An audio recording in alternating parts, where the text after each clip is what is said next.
Hi, this is Papa's Maze. It's an insanely detailed, insanely big, and insanely complex maze drawn by talented Japanese artist Kazuo Nomura over a period of 2 years. And this is me. I'm an insanely stupid person who wants to turn this maze into an insanely detailed, insanely big, and insanely complex virtual reality city with many monsters, secrets, and adventures. Welcome to the Impossible Maze build.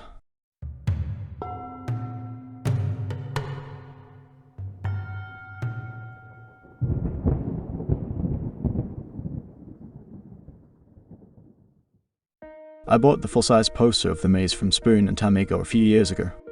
It has been hanging on my wall ever since. Every time I passed it, I knew I will have to do something about it eventually. When Unreal Engine 5 came out with the Nanite geometry system, I said to myself, that's interesting. Nanite allows extreme detail on large-scale landscapes, to the point where individual tiny objects can look almost lifelike when viewed up close. But it's only technology. It is great, but it is not enough to spark passion and curiosity. As Steve Jobs once said, you need to figure out how technology fits into a cohesive larger vision. You've got to start with the customer experience and work backwards to the technology. You can't start with the technology and try to figure out where you're going to try to sell it.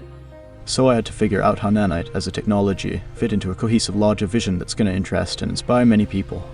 I needed to start with the story and work my way backward to the technology. So I waited. On September 6, 2022, Stephen King published his latest book, Fairy Tale.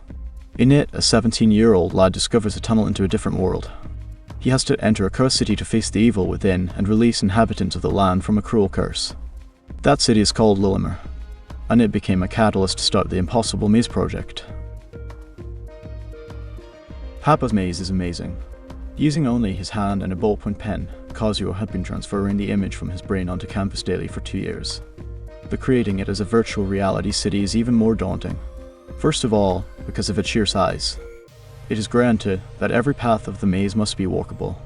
The narrowest path must be at least 2 times wider than the shoulder width. Shoulder width is 60 centimeters or 2 feet wide. The narrowest path in the maze is 2 pixels wide, which should equal 4 feet or 120 centimeters.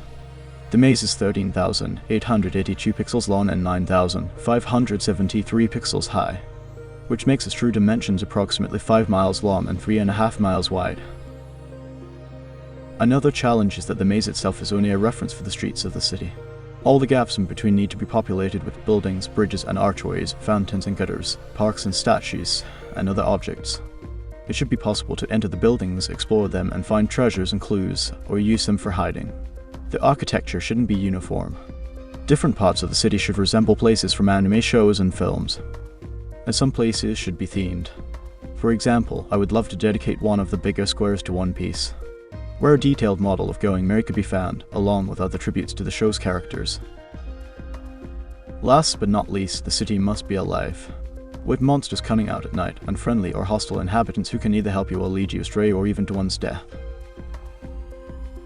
The goal is to start at this arrow and navigate the maze until the cursed castle is reached. Then descend into its depths and slay the monster who is the source of the misery that beset the city and the lands beyond.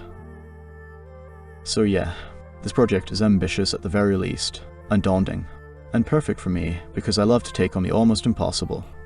However, I definitely can't accomplish it alone. It would be crazy to even start. And that's why I created this channel. Because I believe I can find people who will fall in love with the project and who will be willing to accompany me on this journey. If you're watching this, I hope you will be one of them. With a challenge of this size, no amount of support, no matter how small, will ever be wasted. Maybe you will leave a comment or suggestion. Or maybe you will draw concept art or create models. Or maybe you will cheer us on when the road will be hard going. Whatever your role, I hope you will enjoy this project and will follow along.